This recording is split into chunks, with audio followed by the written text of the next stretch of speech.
की मित्र फक्त काय पार्ट्या करायला, मजा मस्ती करायला आणि फिरायला जायला नसतात, तर मित्रांची आपसूक विचारपूस करणं, त्यांना समजून घेणं ते सुद्धा खूप महत्त्वाचं असतं. नाहीतर एखादा दिवस आपल्या आयुष्यात असा येतो की तुम्ही व्हॉट्सअप सकाळी उठून स्क्रोल करत असता, स्टेटस बघत असता आणि तुम्हाला तिथं तुमच्या जवळच्या मित्राचा फोटो दिसतो आणि खाली लिहिलेलं असतं भावपूर्ण श्रद्धांजली. तेव्हा आपल्याला वाटतं की अरे हे कधी झालं, कसं झालं. आणि म्हणूनच कुमार विश्वास असं लिहितात की बात करो रूठे यारों से सन्नाटों से डर जाते हैं, बात करो रूठे यारों से सन्नाटों से डर जाते हैं, प्यार अकेले जी सकता है, दोस्त अकेले मर जाते हैं. काळजात हात घातलास मित्र, काळजात हात घातलास.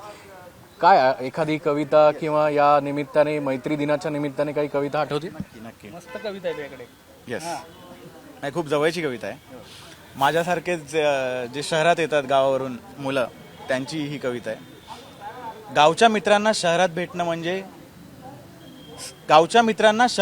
म्हणजे सकाळच्या पाराला कोंबड्यानं दिलेली बांग ऐकणं. गावच्या मित्रांना शहरात भेटणं म्हणजे सकाळच्या पाराला कोंबड्याने दिलेली बांग ऐकणं, म्हणजे नदीत खोल उडी घेऊन मातीवर काढणं, म्हणजे बंद असलेल्या गुहेचं बेधडकपणे दार उघडून निडरपणे आत शिरणं.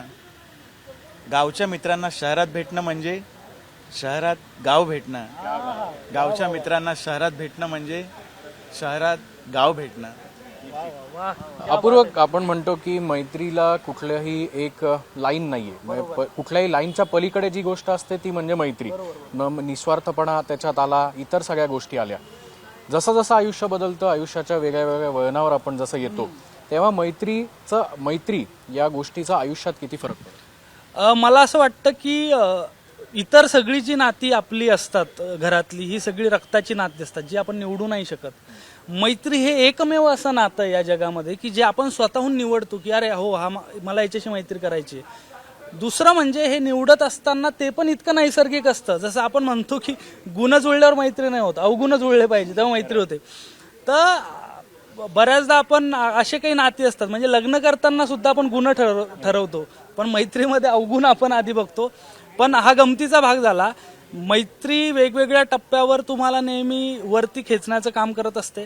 आणि हे पण असं गरजेचं नाहीये की तुमची मैत्री म्हणजे एकदम आयुष्याच्या शेवटपर्यंत. असे काही मित्र असतात जे आयुष्याच्या जिन्यावरती पायरीचं काम करणारे पण खूप मित्र असतात की ज्यांच्यावर पाय ठेवून तुम्ही समोर जातात, म्हणजे जे आपला भार सोसतात. अशी पण एक मैत्री असते. म्हणजे हे जर आपण नेहमी आयुष्याच्या शेवटपर्यंत असं म्हणतो, पण असं कितीतरी हातांनी आपल्याला पुढे नेण्यासाठी हातभार लावलाय, जे कदाचित आपल्या आज सोबत नाहीयेत, पण हाच तो दिवस आहे किंवा हाच तो क्षण आहे की त्या निमित्ताने आपण त्यांना कृतज्ञता मानू शकतो की भाई, तू तेव्हा माझ्या सोबत होतास, तू मला वर उचललंस म्हणून मी पुढे गेलो. आता आमच्या पण एक मैत्रीत मी सांगतो की मला वृत्तबद्ध कविता किंवा गझलेचं थोडं ज्ञान देण्याचं काम किंवा ते शिकवण्याचं काम हे सारंगने केलेलं आहे. सो तो पण माझ्या या कवितेच्या प्रवासातला मित्र आहे, पण मला कवितेची गोडी लावणारा कोणीतरी दुसरा मित्र होता. तर हे खूप महत्वाचं आहे मला असं वाटतं. कविता एखादी? कविता तर नाही, शेर आहे? शेरच होता. माझ्याकडे एक शेर आहे याच्यावर की शोधतो आहे कधीचा पण मला नाही मिळत, शोधतो आहे कधीचा पण मला नाही मिळत, धुसर या जगण्यास माझ्या कवडसा नाही मिळत, आणि लक्षपूर्वक ऐकतो मी सांगणे मित्रा तुझे, लक्षपूर्वक ऐकतो मी सांगणे मित्रा तुझे, एवढा परखड कुणाला आरसा नाही मिळत. मैत्री दिनाच्या निमित्ताने हे सगळे कवी आहेत आणि या कवींच्या मनातली मैत्रीची व्याख्या काय ती आपण जाणून घेतली. असं म्हणतात, चितेवर देह जेव्हा जळतो तेव्हा अनेक जण त्या ठिकाणी उभे असतात, पण या चितेच्या देहाची जोपर्यंत राख होत नाही तोपर्यंत थांबणारा म्हणजे एक मित्र असतो. आयुष्याच्या पटलावर विविध पैलू आहेत. प्रत्येकाच्या आयुष्य हे एक पुस्तक आहे आणि या पुस्तकामध्ये जे सुवर्ण अक्षराने कोरलेलं पान म्हणजे मैत्री. त्यामुळे पुन्हा एकदा सामच्या सगळ्या प्रेक्षकांना मैत्री दिनाच्या खूप खूप शुभेच्छा. कॅमेरामन सुमित भोसलेसह अक्षय बडवे, साम टीव्ही न्यूज, पुणे. साम टीव्ही मी नेहमी पाहतो, त्यावर दाखवलेल्या बातम्या रिलेट करतात.